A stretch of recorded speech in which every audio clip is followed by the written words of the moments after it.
예배합니다. 찬양합니다. 주님만 날 다스리소서. 예배합니다.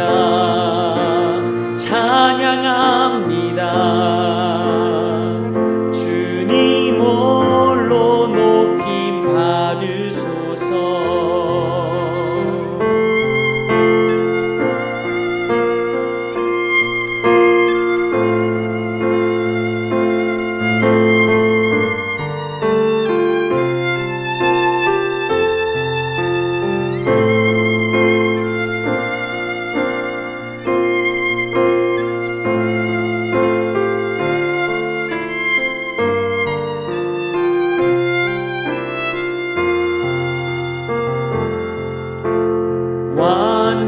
완전하신 나의 주, 의의 길로 날 인도하소서. 행하신 모든 일 주님의 영광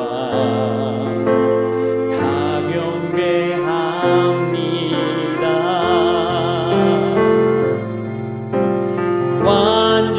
완전하신 나의 주, 의의 길로 날 인도하소서. 행하신 모든 일 주님의 영광 다 경배합니다. 예배합니다. 찬양합니다. 주님만 날 다스리소서. 예배합니다. 찬양합니다. 주님 홀로 높임 받으소서. 예배합니다. 찬양합니다. 주님만 날 다스리소서. 예배합니다. 찬양합니다. 주님 홀로 높임 받으소서.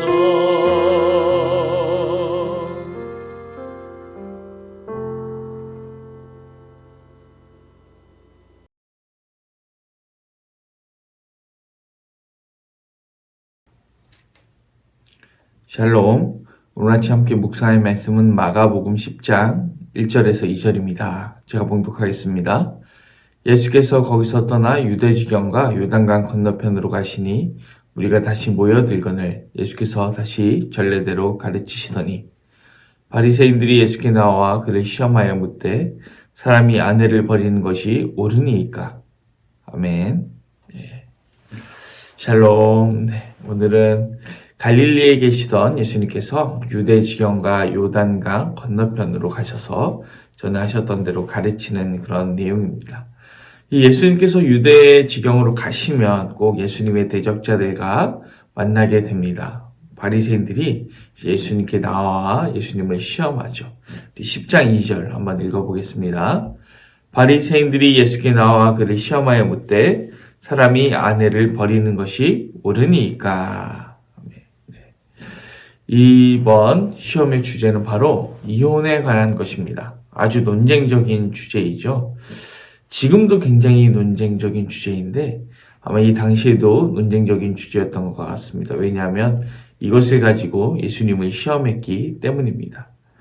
그런데 오늘 이 논쟁에 대해서 살펴보기 이전에 오늘 2절 말씀 가지고 그 시대의 이혼의 문제, 그리고 이것이 지금 시대의 이혼의 문제, 어떤 좀 차이가 있을까, 이것을 먼저 살펴보고 그 다음에 말씀을 우리의 삶에 적용해 보길 원합니다. 오늘 본문의 표현에는 굉장히 중요한 어떤 표현 하나가 있는데 그것은 바로 이혼을 표현하는 이 언어의 문제입니다. 아내를 버리는 것이 옳으니까 이렇게 되어 있는데요. 요즘의 시대에서 우리가 이혼을 표현한다 하면은 버린다 이렇게 표현하진 않죠. 헤어진다, 갈라선다 이렇게 표현합니다. 즉 서로가 동등한 위치에서 이제 헤어지는 것이죠. 하지만 당시에는 남편과 아내가 동등한 위치에 있을 수 없었습니다. 여성이 남성과 동등한 사회적 지위나 경제적 지위를 갖는 것이 불가능했기 때문입니다. 그래서 이혼의 주도권은 대체적으로 남자에게 있었습니다. 그래서 여성은 버려지는 것이죠. 하지만 현대사회로 오면서 어떻게 됐을까요? 현대사회로 오면서 굉장히 가사 일에 대한 어떤 노동력의 부담이 줄어들었죠. 세탁기도 생겼고, 냉장고도 생겼고, 또 여러 가지가 생겼습니다. 또, 피임이 가능해지면서 임신에 대해서 자기 스스로를 여성들이 컨트롤할 수 있게 되었고, 또 이제, 월경을 이제 생리대가 생기면서 더 쉽게 컨트롤할 수 있게 되었습니다. 피임약이 생기고 이러면서 그것을 컨트롤하게 되면서 여성도 훨씬 더 자유롭게 경제생활을 할 수 있게 됐고 또 경제적 지위와 함께 사회적 지위도 얻게 되었습니다. 그래서 이 고대 시대와 현대 사회의 이혼 문제는 아주 큰 차이가 생겨버린 것이죠. 그래서 지금은 어떻습니까? 남녀가 이혼을 한다 하면은 서로 간에 규칙 사유를 찾고 그 규칙 사유에 따라서 위자료를 주게 되고 또 자녀가 있다면 규칙 사유가 있는 쪽에서 양육비까지 책임져야 하는 그런 상황입니다. 그래서 법으로 이 이혼을 통해 피해가 생기지 않도록 보호하고 있죠. 그래서 버린다라는 표현이 전혀 어울리지 않게 되어 버렸습니다. 우리가 성경을 읽을 때 꼭 유념해야 하는 부분이 있습니다. 제가 이런 이야기를 하는 이유는 바로 성경이 그 시대에 말한 이혼과 지금 우리가 살고 있는 시대의 이혼이 성격이 완전히 다르다면 문자 그대로 우리의 삶에 해석하기에 어려운 부분이 생긴다는 것이죠. 그래서 우리의 삶에 그것을 문자 그대로 적용하는 것이 아니라 시대 상황을 살펴서 그때 당시의 의미를 찾아 우리의 삶에 적용해야만 합니다. 이런 차원에서 오늘의 말씀 다시 한번 집중해서 살펴보겠습니다. 아내를 버리는 것이 옳으니까. 지금의 이혼이 버리는 것이 아니라 동등한 입장에서 헤어지는 것이라면 오늘의 말씀 문자 그대로 적용하는 것이 아니라 본 의미대로 버리지 않는 것에 집중해서 적용해야 합니다. 버리는 것은 단순히 이혼에만 해당하는 것이 아니죠. 제가 수요 설교 중에 저희 삶을 나눈 적이 있는데 저희 아버지는 건설 현장에서 조적이라는 기술을 가지고 일을 하셨습니다. 벽돌을 쌓는 기술이죠. 지금은 벽돌을 쌓아서 짓는 건물이 적기 때문에 어떨지 모르겠지만 그때 당시에는 돈을 꽤나 벌 수 있는 그런 기술이었습니다. 그러나 저희 집은 계속해서 가난했고 심지어 그 동네에서 제일 가난하다라는 말을 들을 정도로 가난했습니다. 아버지께서 밀린 임금을 받아오시면 그것을 이렇게 어머니에게 생활비로 주시는 것이 아니라 그 돈 전부를 가지고 바로 도박을 하러 가셔서 다 쓰기 전에는 돌아오지 않으셨기 때문이죠. 저희 어머니와 아버지는 혼인 관계로 맺어져 있지만 저희 어머니는 실제로는 버려진 삶을 사셨습니다. 어머니는 남편이 없는 사람처럼 동네에 쌀 구러 다녀야 하셨습니다. 그리고 빚을 져야지만 보일러를 킬 수 있었고 다른 집에서는 남편이 할 만한 온갖 험한 농촌의 그 시골의 일들을 모두 다 직접 해야만 했습니다. 마치 저희 가정은 아버지에게 버려진 가정과 같았죠. 그렇다면 이것은 이혼이라는 주제와 무관하게 오늘 우리가 읽은 이 말씀을 실천하지 못하는 그런 모습이라고 볼 수 있습니다.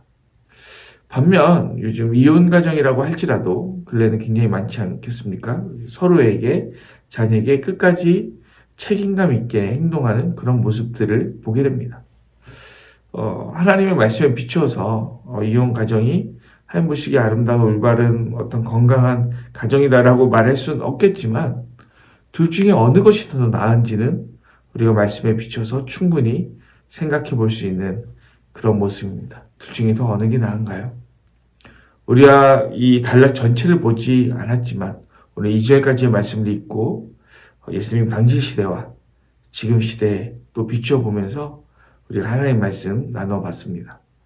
오늘 우리가 읽은 이 말씀 우리의 삶에 적용할 때 우리 가족 구성원 그 누구도 버림받았다는 느낌이 들지 않고 또 소외감이 들지 않게 그렇게 할 수 있었으면 좋겠습니다. 또 우리 교회가 받은 사명이 있습니다. 우리 교회가 받은 사명은 고아와 가부와 나그네를 돌보는 그런 사명을 받았습니다. 고아는 가부는 나그네는 흔히 버림받았다라는 느낌을 얼마든지 받을 수 있는 그런 형편에 처해 있는 계층입니다. 그런데 우리가 그것을 돌보라는 사명을 우리 교회가 받았을 때 그들이 버림받았다는 느낌을 들지 않도록 또 소외감이 들지 않도록 우리가 해야 할 의무가 있습니다. 그래서 오늘 이 말씀 가지고 우리의 삶에 적용할 때 하나님 나의 가족을 그리고 또 우리가 교회로서 우리의 삶의 주변에 외로운 느낌을 받을 수 있는 사람들을 만날 때 그들이 버림받았다는 느낌이 들지 않도록 오늘 하나님의 말씀에 순종하며 살아가겠습니다. 결단하고 또 그렇게 살아가는 우리 성도님들 됐으면 좋겠습니다. 기도하겠습니다. 사랑하신 하나님 아버지 그렇습니다. 아버지 하나님 버림받는다는 것이 반드시 이혼만으로 가능한 것이 아닙니다. 우리의 삶에 우리가 얼마나 많은 사람들에게 소외감과 아픔을 주고 있는지 모릅니다. 오늘 이 말씀 우리의 가슴에 새기며 또 우리의 삶에 새기길 원합니다. 우리의 삶 가운데 만나는 여러 사람들에게 소외감을 느끼지 않도록 또 버림받았다는 느낌을 들지 않도록 우리가 그들을 사랑하고 섬길 수 있도록 인도하여 주시옵소서. 감사를 드리며 예수님의 이름으로 기도드립니다. 아멘. 오늘 도구 기도는 삶이 증거가 되는 교회가 되기 위하여 기도하겠습니다. 서로 사랑하며 연결되어 함께 지어져가는 교회가 되기 위하여 또 서로 섬기는 아름다운 교회가 되기 위하여 기도하겠습니다. 이어서 기도하실 때 우리 교회를 위해서 기도합니다. 우리 담임 목사님 건강을 위해서 또 이제 코로나가 거의 끝났지 엔데믹이라는 표현을 요새 쓰는데 사역 정상화를 위해서 그리고 교회에 섬기는 분들을 위해서 또 타지에 있는 자녀들을 위해서 그리고 아픔 가운데 있는 성도들을 위해서 기도하겠습니다. 또 이어서 기도하실 때 우리 세계 평화를 위해서 열방 선교를 위해서 한국 교회를 위해서 나라와 민족을 위해서 기도하신 후 우리 개인의 기도 제목을 가지고 기도하시고 쓰면 좋겠습니다. 기도합니다.